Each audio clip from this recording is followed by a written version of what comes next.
Hello everyone, this is Nathan's Guitars. Today I am going to be working on this Jackson RR. I'm not exactly sure the model or numbers or anything. It's a made in India model, which they didn't make for a very long time. I believe it's a 2011 model based off the serial number down here.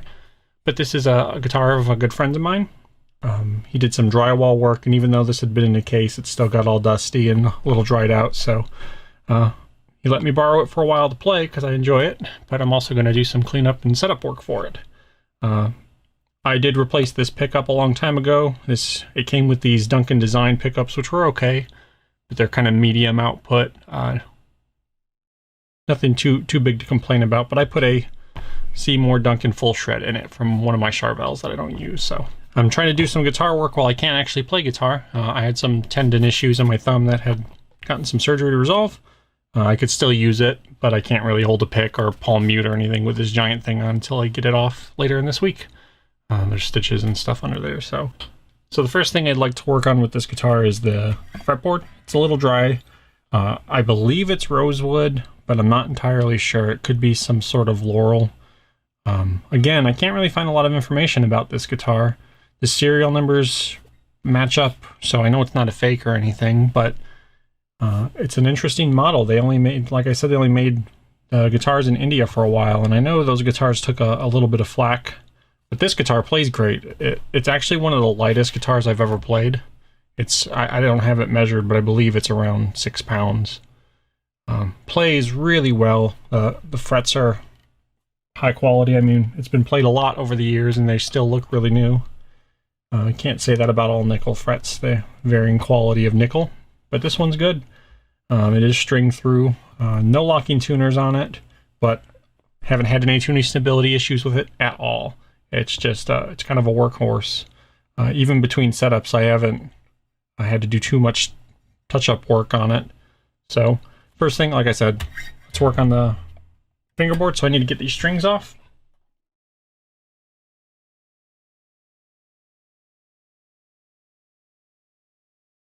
Okay, so the way I'll do this is it's not really dirty at all. It's just pretty dried out. So I don't really need to clean it first. Even if I need to clean things first, I usually use the oil as a cleaner. So I'm just going to put a dab on each fret of the fingerboard, wipe it down a little bit, let it kind of soak in for a minute, and I kind of do that 2 or 3 times until it looks like it's absorbed all the way. You don't want to overdo it. You don't need a lot, so it's kind of each guitar will be a little different. One pass might be enough, so I'm going to go ahead and do that now.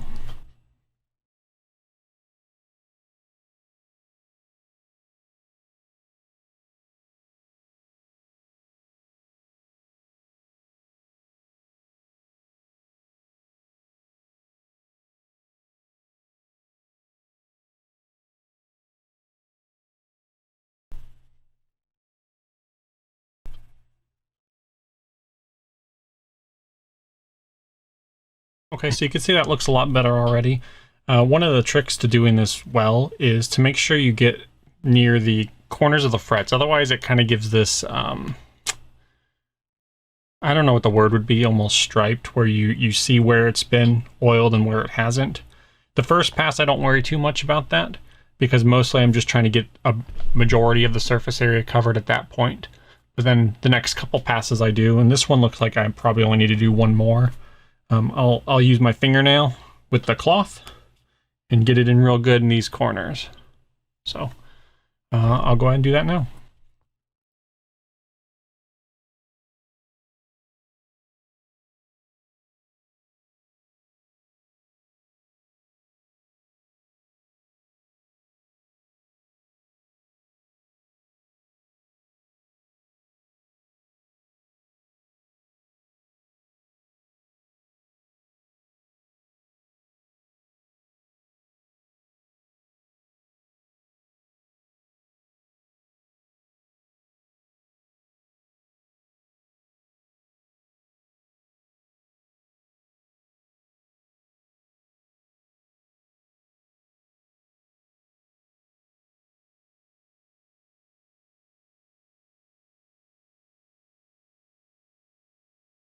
Okay, we're going to give that a couple minutes to sit in. The lights are, again, really harsh, but you can kind of see it's got that. You can see the grain again. It's Looks really nice. When it dries out, it looks really light, but once it's oiled, it's a nice color brown for rosewood. Like I said, I'm pretty sure it's rosewood. Okay, the next thing I'm going to work on is I'm going to double check the frets, make sure they're all still nice and leveled. So I have this leveling beam. I might have to temporarily adjust the truss rod just to get it flat in this working surface. You don't ever want to adjust your truss rod while it's laying flat like this, especially resting on the neck, because you're not going to get an accurate bow to the neck if you're doing it that way, because there's going to be more pressure pushing the neck up when it's resting on that. But I'll do that just to test the frets to make sure they're all level, because there's no strings on it anyway. Okay, so I'm going to put my fret beam on. And there's definitely an overbow to it because there's no strings on to pull it, so that makes sense. So I'm going to go ahead and loosen that. And I will see if there's any light coming through the middle. There's not. So now we can move on to the fret rocker. All you do, if you've never used one of these before, this is a terrible one because it also has a string height guide, but it's in like white so you can't see it, but I use it as a fret rocker. You just lay it across and rock it. If you hear any clicking, that means it is, you either have a high fret or a low fret. And then once you get to certain areas of the fingerboard, when the frets are closer together, you'll rotate it on different ends. So I'll do the rest of this off camera because this takes a while. And if there's anything I find, I'll go ahead and put it in. Okay, the only thing I found is that potentially this 9th fret is a little high. So if you put the rocker on the 8th, 9th, and 10th, you can hear it clicking a little bit, but it's only on the high side. So what I'll actually do in a situation like that is it's possible this fret is just lifted a little bit. So I have this fret hammer. I like to use the plastic side. A lot of people still use brass, but I prefer plastic, and I'll still usually put something between the fret and the hammer. In this situation, because I'm using the plastic tip and I'm going to be polishing these anyways, I'm just going to go ahead and give it a couple taps. I'm going to move the fret block directly under that fret.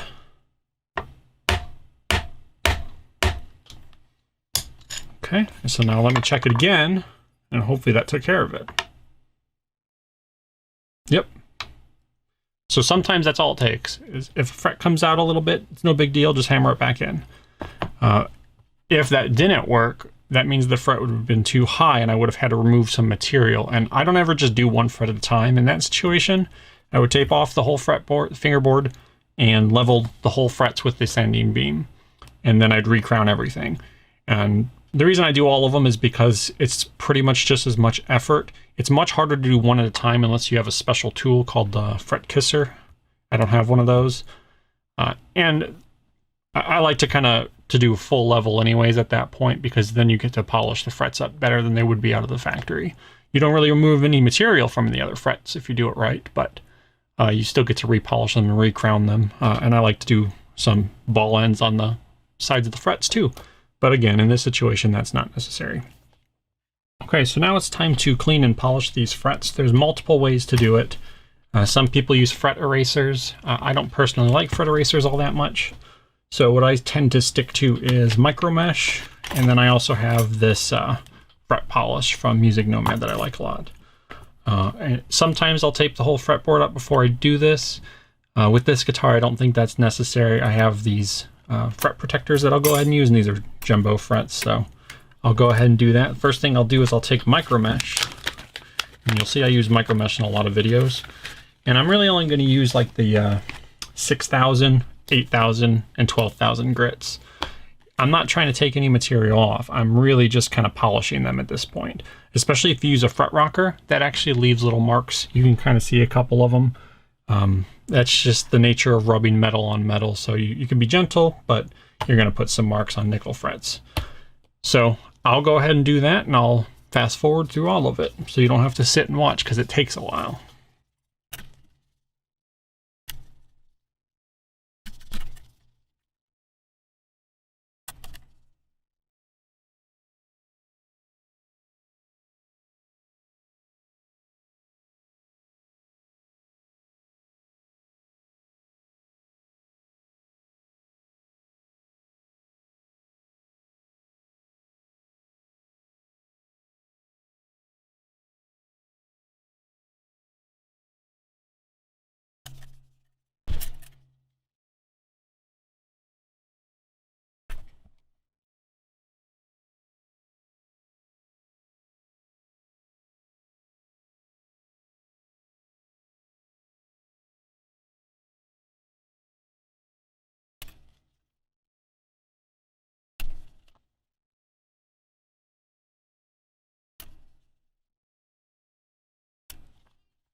Okay, that's the 6,000 done. You can already see there's a pretty big improvement. But I'll go ahead and I'll keep going. Here's the 8,000.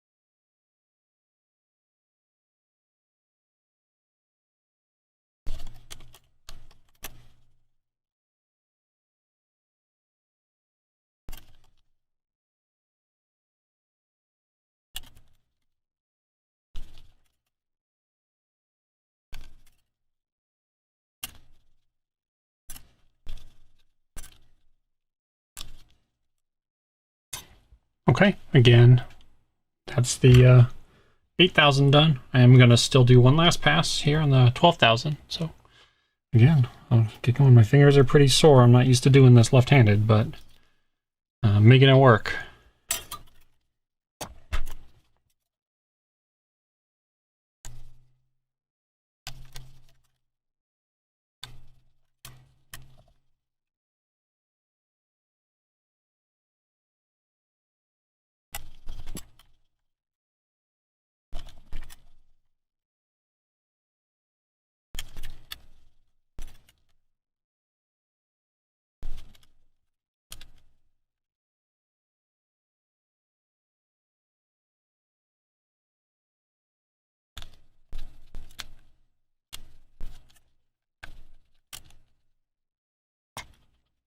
So that was all 3 micro mesh pads.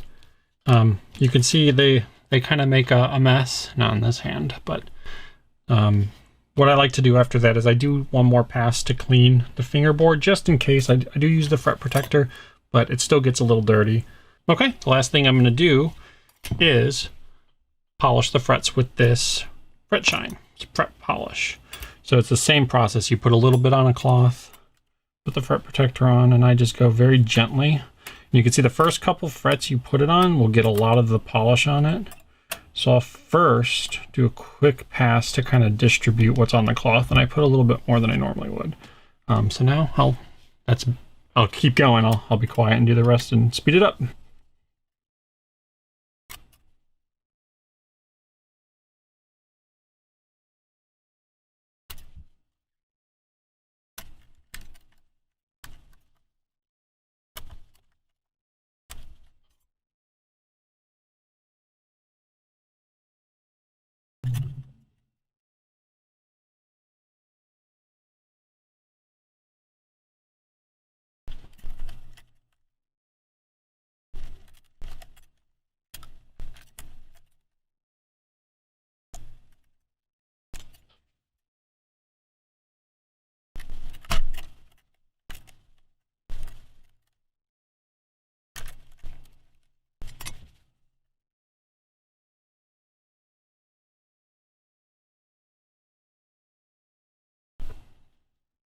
Okay, so now the frets are done. A lot of it's overexposed because of the way I have the camera set up, but I mean they're crazy shiny. They're not quite stainless steel, but they're nickel, and it's about as good as you can do unless you use a Dremel. And again, I think I talked about it in my last video. I don't like to use the Dremel to polish because it generates a lot of heat.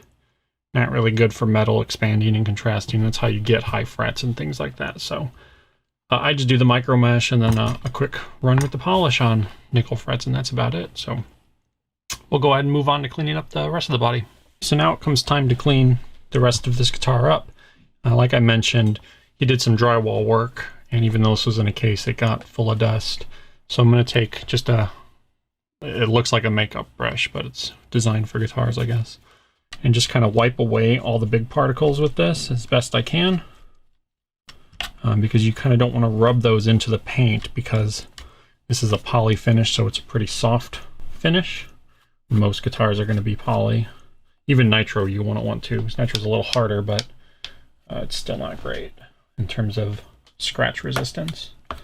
So I clean it up, get in the corners as best I can.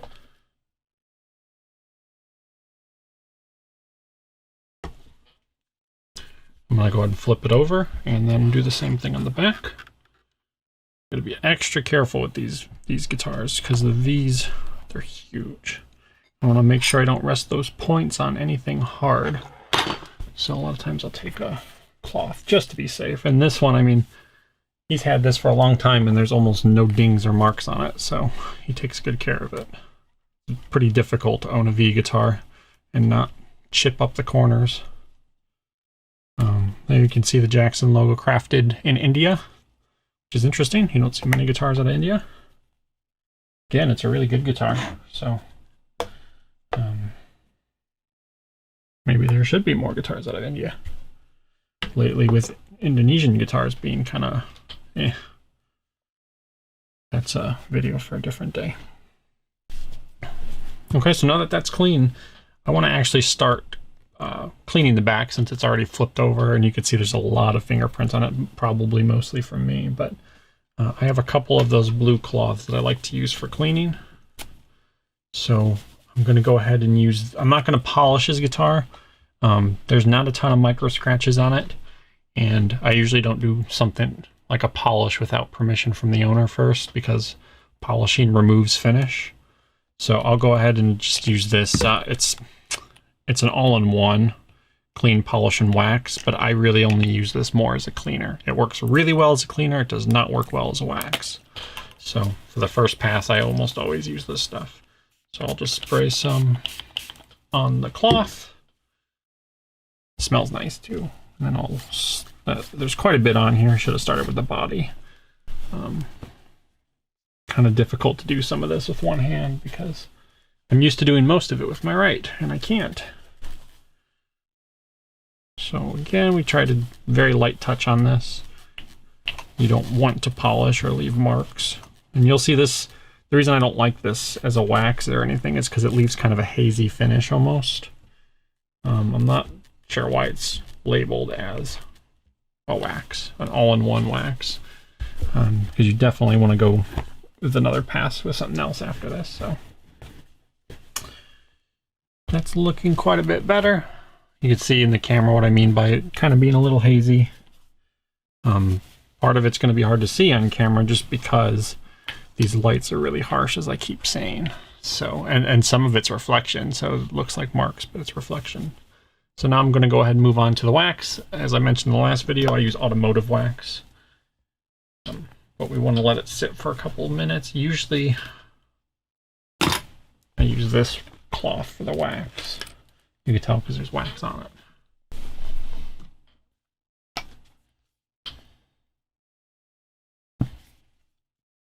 it.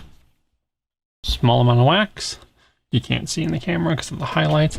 Black guitars are difficult to photograph and do videos on because you set your exposure too low and everything gets washed out. The blacks do. You set it too high, like it is now, and all the highlights get overblown. But I'd rather you see the guitar than my cleaning supplies. So I purposely exposed it to the guitar. So I'm just lining this with a very thin layer of wax, a little bit too much even, but it's okay. Go ahead and get the corners here.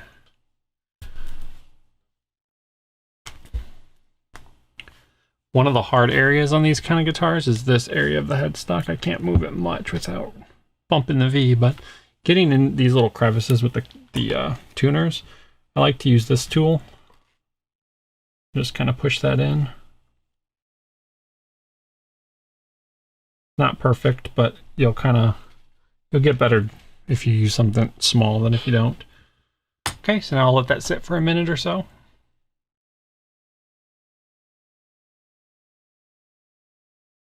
Okay, and it's time to remove it. Again, same cloth, just a clean area. Very gentle removal, but you can see how nice that looks already. I really like guitars with painted necks. I know they're not popular with a lot of people. To me, they don't end up feel sticky like a lot of people report. They just look nice. Satin finishes are really great too, though.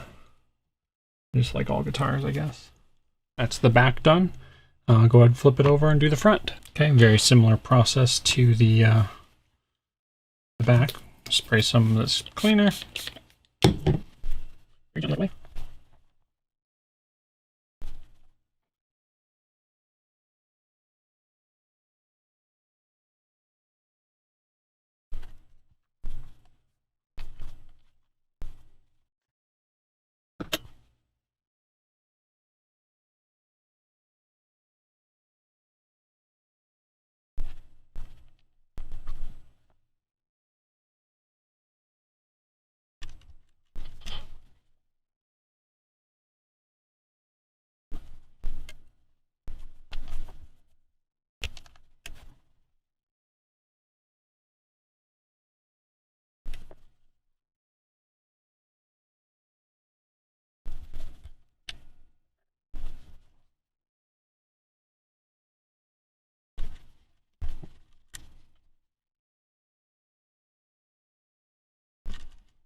So that's all cleaned and polished, and just a little tip here on these guitars with these V plates. Try not to ever go towards the point, because you can pull it up or you can get material stuck under. Always kind of go away from it like that. And that's true for any of these kind of points here. On pointy guitars, it's just a tip that I've noticed seems to help.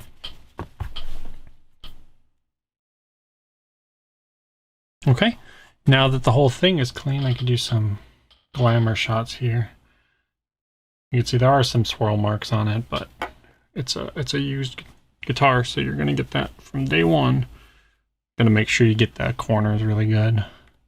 Oh, and I've got focus lock on, but you get the point. Really clean, really nice. So now all that's really left to do is put the strings back on and kind of finish the setup, because remember we did adjust the truss rod, so we need to make sure we put it back to where it was.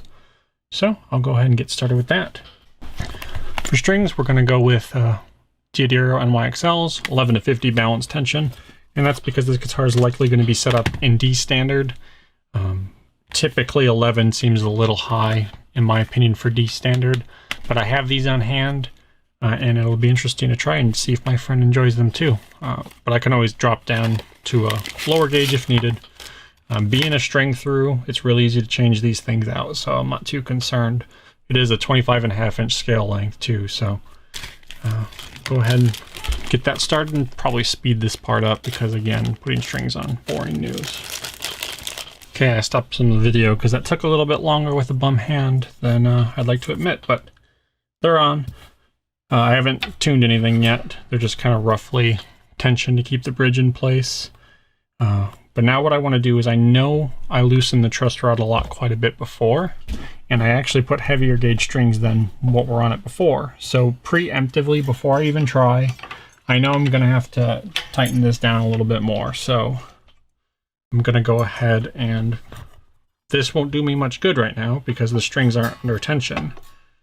But I can kind of use it as I can remember how it was before.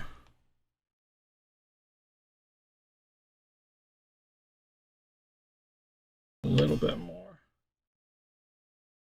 That to me looks about how it was before. And again, whenever you're doing truss rod adjustments, if you have it on a bench or laying flat or anything in a non-plane position, you're not getting it perfect, because you need to adjust the truss rod and do all of your tuning in plane position. So that's not really going to be something I could show on camera. I'm not set up with these cameras to do it that way, and especially with a bad hand. So what I'm going to do now is, off camera, I'm going to go ahead and tune everything up. The only other thing I still need to do is actually to lubricate everything. Typically, I like to do that after I tune everything up, because the strings are going to move back and forth here depending on if I need to tighten or loosen them. And if you put all your nut sauce on here, you might actually move it to the point where you might be touching your nut sauce, or I use Tune It. So I always wait until everything's perfectly in tune, and then I'll loosen strings one by one, lube it up, tighten it back up just a little bit. So again, I'm going to do all that off camera. Okay, I went ahead and I tuned everything up to, I actually did drop C. I also did all the intonation work, so I went up from a 10 set of 10s to essentially a set of 11s, and it did require some intonation work, and I adjusted the neck so it's just got a very slight bow to it, just like you want. But now it's time to go ahead and adjust the, to lubricate the nut. And I showed this in the other one, but this is how I do it with strings on. So I'll go ahead, I'll put just a little bit on the applicator. I'll loosen the string, so enough to move it all the way. I'd put a decent amount in there, but I also put some on the bridge back there. So now I'll go ahead and put the string back on, tune it up, and do the rest of the strings. So I'll fast forward it. Actually, I'll just cut this part out because it takes me a lot longer to tune, because I'm gonna have to pick it up and tune it in playing position, things like that. And it's pretty boring, so I'll be right back. So I went ahead and lubricated everything on the nut and the bridge. So the only other thing I kind of need to do a quick wipe down, because I think some of my wristband is actually getting stuck on his guitar, which is unfortunate. And I really wish I could play it now, but I can't. So the only other thing I want to do is I want to trim these strings down. So what I do is I bend them all down, otherwise they're going to catch on everything. And this is probably my least favorite part, and it's going to be really hard to do left-handed, but I try to get as close to the post as possible. If you're doing this, make sure you're holding on to the end of the string when you cut it, because it goes flying. Some people go as far to wear like safety goggles when they do string changes, because sometimes it can be dangerous. Okay, that's it. This guitar is all finished, ready to play. Just got to put the truss rod cover back on. Usually I'm going to leave it off for a little bit because I do want to try to make sure I get the strings all stretched in and make sure it's all good to go. Try to play it as best I can for now, but he's not expecting this back for a while, so I get to hang on to it. Plan to actually do another video with this guitar specifically, as I actually have some of the Alexi Laiho signature guitars. I have both Edward model and the ESP. LTD technically, but I want to go ahead and show a comparison because there's some shape differences between the Jackson Randy Rhoads shape and the Edwards and the LTDs. So I think that's a pretty cool comparison. So I'd like to do that at some point when my hand gets better and record some sound clips, things like that. Again, it's all different guitars with different pickups, but still, it might be fun to do. So that's going to be where I end this video. If anybody watched this all the way through, good job, thank you. If you found it interesting, let me know. If you have any ideas of things I could do differently or better, let me know. If you want to see other types of videos, I'm trying this out. I like to make videos, so that's going to be where I end it. Thanks.